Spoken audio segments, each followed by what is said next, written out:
Hi, my name is Taylor Sexton and I would like to welcome you to my presentation on enthusiasm in the workplace. I'd like to introduce myself a little bit before we get started. Like I said, my name is Taylor. I'm originally from Texarkana, Arkansas. I'm going into my senior year at Baylor University and I have years of experience whenever it comes to motivating employees to do their jobs even when they aren't the happiest at it. At 15 years old, I became a programs director for a camp. I've worked with multiple programs in a leadership position. And I work for a camp today where I'm teaching these same skills to motivate people to be happy about the work that they are doing and be more productive because of that. A huge fun fact about me is that I'm a huge pro wrestling fan, and I think that some of those elements are the same whenever it comes to the entertainment that we enjoy and the way that we should feel about our work. We get invested in stories and they motivate us to have feeling for them. We need to be invested in our work and be motivated to have feelings about it as well, and those feelings should not be negative, because if you're watching a show and the feelings you get are negative, it's most likely you're going to turn off the TV.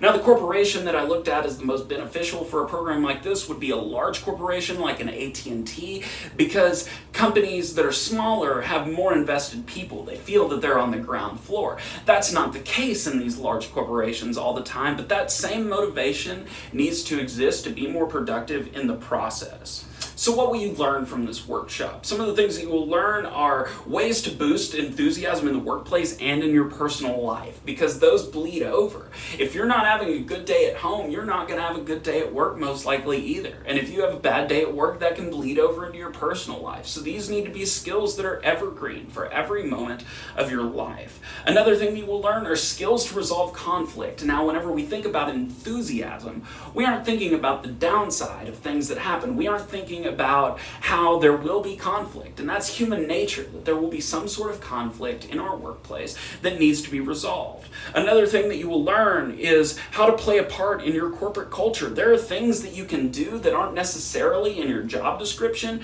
that can do wonders whenever it comes to boosting yours and others' enthusiasm in the workplace. Things as simple as saying hello and smiling at people. Things like being part of a Secret Santa or company cookouts. These things motivate employees to have some sort of investment in the job that they're doing in work because they know the people outside of work. And then the last thing that you will learn is how your enthusiasm can be used as a tool to grow your corporation. If you're enthusiastic, you'll work harder. If you work harder, you're more productive. If you're more productive, that means more profits for the corporation and more advancement for you. These things are common sense, but we don't take the time to think about them all the time.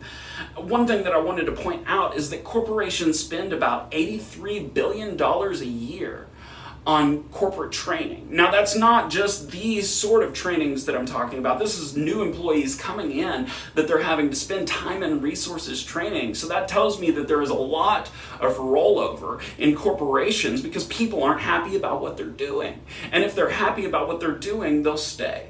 People want to be happy where they work. Like I said, that motivates them to work harder, be more productive, and want to stay at the place that they're at. Besides the corporate benefits of what I'm talking about, there are many financial benefits as well. There was a survey done by Forbes that between the years 1998 and 2005, corporations that were on the 100 best companies list had 8% higher stocks than those who did not. 8% higher stock growth. And on top of that, motivated employees who are happy are 20% more productive than those who aren't. These numbers speak for themselves whenever we're talking about enthusiasm in the workplace. Now, the ideal setting for my training would be a lecture hall of some sort that people would come into, sit down, and it doesn't really matter about the size because a lot of these activities can be done with a super large group and they can also be done with a smaller group. The only thing that you lose is that one-on-one interaction that you might have with the members, but that's the only drawback to doing this with a larger group. A lot of the activities are based on being able to do things on your own and do things in groups. So I would like to do this in a larger scale place. Now, when looking at the setup of this lecture hall, I would like to do what's called a herringbone setting, which is a reverse V. So everyone feels like they're coming in to the lecture, and it opens up the floor space so that people can do the activities that we'll talk about later. Now, when looking at the structure of this presentation, I want to do 3 one-hour blocks. each of them consisting of 4 parts that we'll talk about later. Now, the materials that would be needed are very small for this sort of training. You need screens, pencils, paper, materials for a role play activity, which will include oversized shirts, confetti, toothbrushes, eggs, and then prizes for the winner. Because whenever we're motivating employees to do things, sometimes that motivation isn't always intrinsic. Think about whenever we were little kids, our parents would motivate us to get good grades. Maybe they'd give us money or take us to Chuck E. Cheese or something, until we got to the point in our lives that we were able to motivate ourselves. And whenever we were able to motivate ourselves, then we saw the benefits for ourselves. So in doing this training, there are going to be people that come in and they're going to be like, oh, why are we doing this? And you want to motivate them to be successful in the training and get the most out of it that they possibly can. Now, the last material that we'll need is a survey for the employees on the way out so that we can help grow this program and so that people can be more invested in the program to come forward, because we have listened to the people who have done it themselves. They can give feedback on what they liked, what they didn't like, all of that.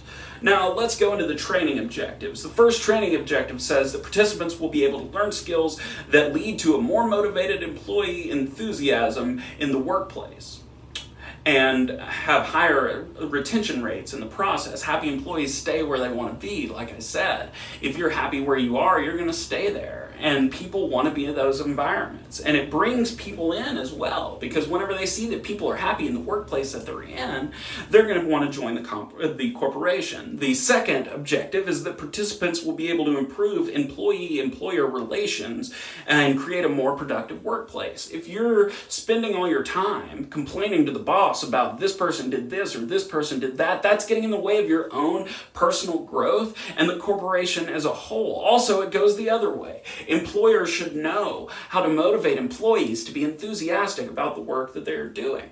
Now, the third objective is that participants will obtain knowledge in different events, activities, and practices that can lead to a better workplace environment and should yield less interpersonal disputes. We talked about these, the Secret Santas, the company barbecues, those sort of events give a face to a name that we might not relate with in that sort of way outside of work, and we will be happier and be less likely to say or do mean things because there's a personal attachment to the person that we're talking to. And the last objective that I'd like to talk about is that participants will learn skills to boost their own workplace enthusiasm and in turn lead to better reviews in their organization. Many corporations ask the employees to review their performance to their superiors. And if the superiors are doing the right thing, they're going to get better reviews. And the same with the employees, which means that you can grow and you can become a better employee and maybe get a promotion in the process. Now, talking about the presentation as a whole, I said that I wanted it to be 3 hours with different blocks. So I want to do every hour an activity, a lecture, another activity, and then a break. And that would cover the entire hour. Rinse, wash, repeat, the whole thing there. For example, 1 hour, I would have them write down their daily schedules, and we'd hold that until the very end of the lecture, where we would be able to reevaluate ways that they can fit in these activities that can make them more enthusiastic. Then I would lecture about things that you can do at home to be more enthusiastic in the workplace, those things that bleed over.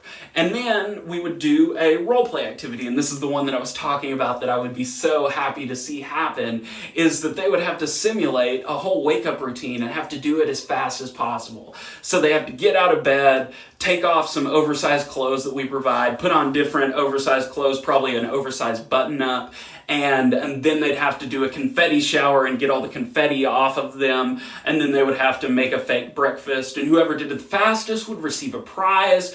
And then I would point out the stressfulness that would come with having to get up and get ready for work as fast as possible. If your alarm didn't go off, if you didn't prep before, if your clothes weren't ironed, and here you are frantically ironing, and you need to be in work in 10 minutes, and traffic would mean that it's 15 minutes away. These are things that happen that can ruin your day. So if we talk about these things, and then we remind them in their head of what that's like, then they'll be more likely to prepare meals in advance and, iron their clothes and wash them before they have to go to work in the morning. In conclusion, I would like to thank you so much for listening to my presentation here on enthusiasm in the workplace. It's a skill that I think we don't look at enough, that we're all worried about numbers. And we don't think that, hey, if people are happier in the place that they work, they'll work harder because they'll enjoy it. Thank you.